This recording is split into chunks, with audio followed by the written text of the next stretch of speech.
Well, there are different ways to improve the collection. And one of the ways that I've learned is that I have at least 8 ways that I know that the collection improves so that you can handle this charity account. And the first thing is the pastor has to ask. People know that money is important. And if you give it to a third party, they'll say to themselves, it obviously isn't important to the pastor, and they won't take it serious. When the pastor asks for money, it really creates an importance for people in their eyes. And I remind pastors, if you don't ask for money, somebody else is. And you're in the back of the line. Because there's colleges, universities, there's the local communities. People are asking. They're writing very clever letters, and they're getting in their faces in multiple ways. If you're not asking, you're at the back of the line. So it's very important for the pastor to ask, because then you've gained importance in their eyes. And remember, you're asking for God. So don't apologize. It's our honor to ask money for God. Who else is going to do it? And so if you understand how privileged a position it is to ask for the Almighty, well, act like it's an important gift to God Almighty, and that it should supersede any other gift that they have, because it should supersede any other gift that they give. And if you drive that home to them and ask for that kind of gift, people will give it to you. And then you ask, well, what's the other better way to improve the collection? The most significant, and this is true all across the board, even in those that they make it their business to ask for money, is this very simple idea. Get people to make a commitment. Because the amount of work that it takes to get somebody to make a commitment is about this big. But if you ask somebody who's made a commitment before to ask them to give more, it's about this much work. So do you see where you want to be? You want to be in a position where you're constantly asking people to make a commitment, because the people who have made a commitment will say to themselves, I could give a little more.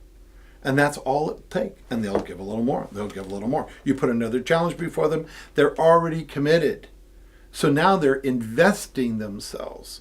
And eventually it'll look like a cost that now is an investment. Because a cost is something people say, man, I don't know if I can afford that.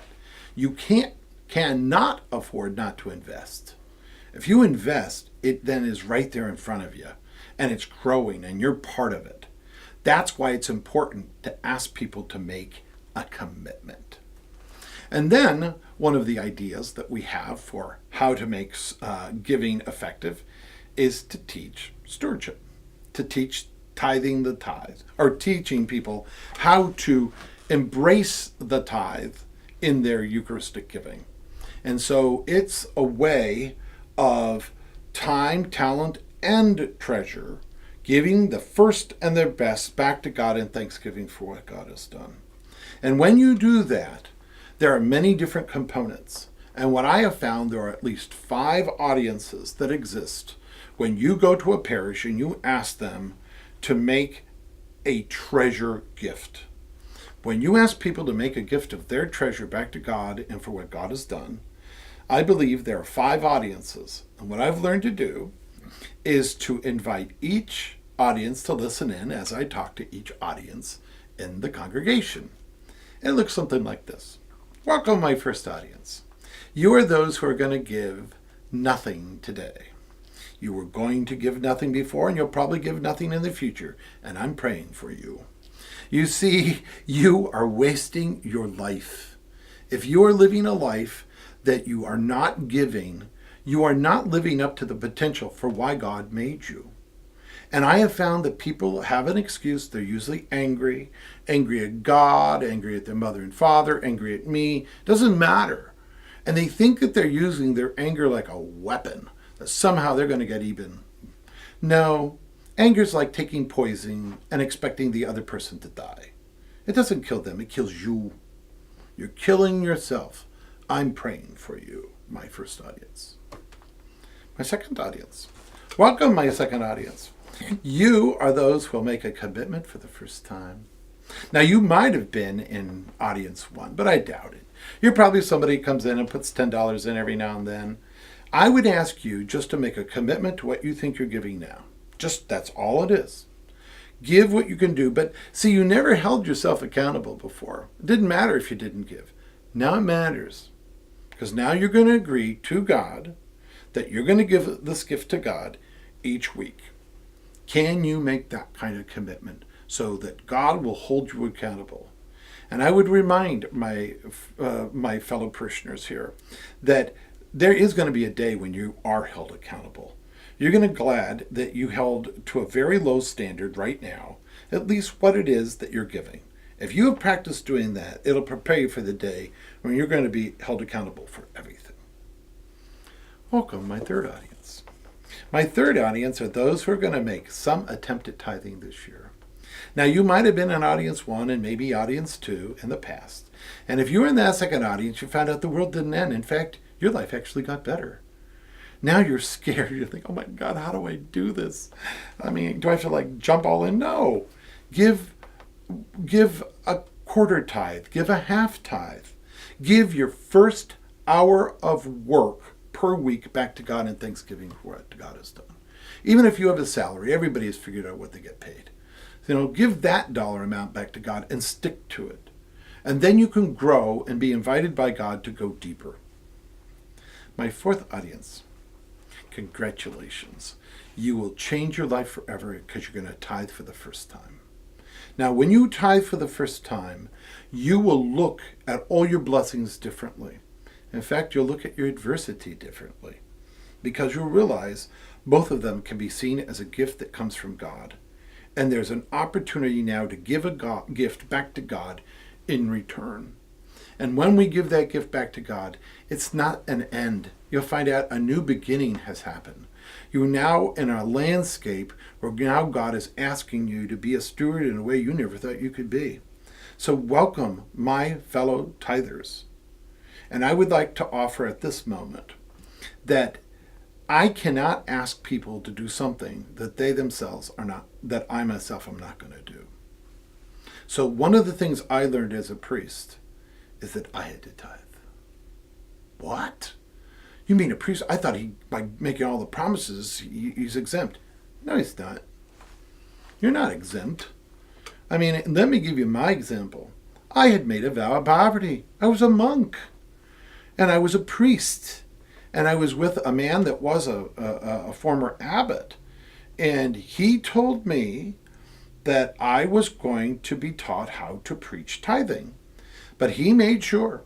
He said, you're going to look like phony baloney if you're up there and you're asking people to tithe and you yourself are not tithing. So I want you to tithe.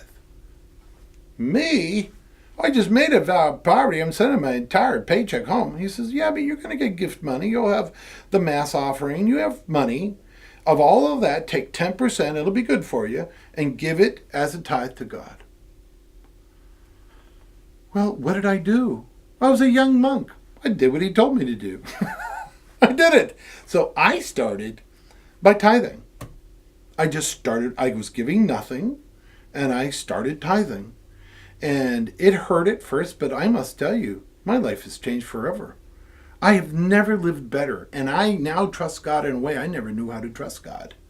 And so when I talk to my brother priests, I remind them that they too must tithe. It doesn't matter if you're a religious order priest or not a religious order priest.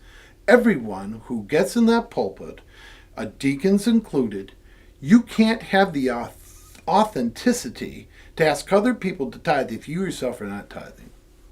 And so the biggest challenge is probably to get your clergy to give. But if you get your clergy to give, you'll get laity to give. And they'll see that you're authentic. And then you start getting challenged not only to tithe, then you realize, well, what about my offerings to the poor? And then you start realizing, wow, I more than tithe. I will put the challenge before you. I know people who are reverse tithers. They give away the 90% and live on the 10%. Now, that's the kind of conversion that could happen to a person that embraces tithing. So you will, and just so you're aware, you are going to give it all away when you die. When and how are you going to be prepared for that day if you're not setting aside 10%. So I invite you that for my audience, who is in the fourth audience, please know that your life will change forever for tithing for the first time. Now, my fifth audience are my fellow tithers. And I will tell you, my fellow tithers, that I will treat you the same way Jesus treated you. And he treated them badly. Woe to you, scribes and Pharisees, you're rigorous tithers. And you neglect justice and the love for God. And if you do that, it nullifies your gift. You have to have the right intention. You can't break all these other laws but keep the laws of tithing. It doesn't work that way. You have to give and live a good life. You have to have the intention to give for the right reasons. You are not going to trick God. So to my fellow tithers, if your income has gone up, then you need to increase your tithe. If your income has gone down, well, then you decrease your tithe. And I will tell you, if you are unjust with your tithe, God will hold you accountable. How can I be unjust with my tithe? Well, I have heard this many a time as a priest. Oh, I don't give my money to my parish. They don't need it. I'm going to give it to somebody who really needs it. Excuse me. The tithe isn't there for you to give where you think who needs it or not. It's a gift that, first of all, is given to God. God needs it because he wants it from you. That's why. And he doesn't need anything. He wants your sacrifice. And if you offer it to him without strings attached, then God will offer you his blessings without strings attached. And if you want God to bless you, you have to have the right attitude. So you can't cheat your local parish. If you go to your parish and you receive all these benefits, and you receive a benefit and you have the ability to offset the cost of the benefit, then you have an obligation to fulfill that. A good example is going to a restaurant. Here you receive the benefit of a meal and you offer to pay for it. Well, the same sort of thing happens at a church. And in the end, what happens is some people carry the burden while others don't carry any burden at all. And that's not just. So my fellow tithers, you have to carry an appropriate burden for all those others who think that they don't have to put anything in. And that's the price that we pay as being stewards, taking that responsibility. So my fellow tithers, please do not be unjust with the tithe. Okay. So that's the component that comes together of how to teach stewardship of treasure in a parish. That's one of the easiest ways to improve the collection, because then people know that their gift is a holy gift given to God. Another aspect of improving the collection is to pass the collection basket around. Sometimes people have long poles or just wave it at people. You're giving people an excuse not to give. Just like when I've talked about the 5 audiences. You don't want people to look like the angry audience, because nobody wants to look like that. Well, then don't give people excuses not to give. If they aren't going to give, let them at least hold the basket as they pass it on. Okay.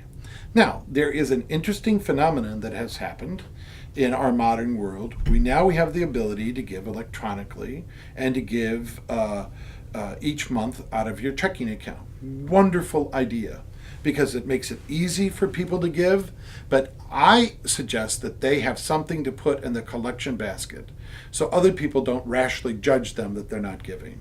And sometimes you might feel nervous about you didn't actually give to the collection basket, but you give electronically. I recommend that envelopes be sent to everybody. And then the envelopes have pre-printed a box that says, I give electronically. It does 2 things. It reminds people, hey, I could be doing this electronically. Okay? And for those who do give electronically, now you have something to put in the collection basket so you feel included. And then people don't rashly judge you that you didn't put anything in. And that way, everybody then feels included as part of the ritual of bringing that gift to God, and then God, in turn, gives the gift of the body, blood, soul, and divinity as Holy Communion at Mass. So this idea of the collection baskets being passed around is a wonderful idea for how to improve the collection. One of the last things that I teach for how to improve the collection is use children as an example. And so I have learned to create a children's charity collection. So during Mass, we invite children to come up with their offering and put it in a special basket in the sanctuary. And we have actually asked children, and children have to have permission from their parents, to fill out a commitment, and then we mail them their envelopes. And children get mail. Oh, little kids just think that's the best stuff. They get mail. And then if they put money into their special envelope, all of that money will go to a children's charity account.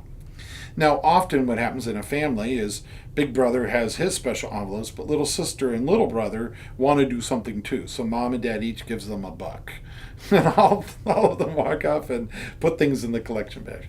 Cash all goes to the regular collection, but if children put in their special children's charity account, then they later will get to decide where all that money goes. And then they turn into little disciples, not little vendors. And with all of those things combined, those are the ways that I have learned that you improve the collection at Mass, and they're all faith-filled with reasons that tie back, especially the sacredness of Mass. And if people hold the Mass holy, in which it is, and they make sure that their giving is done Eucharistically, then all of those pieces that I've said there then fit in nicely. That's all done out of reverence for Christ as we encounter him sacramentally at the celebration of the Eucharist.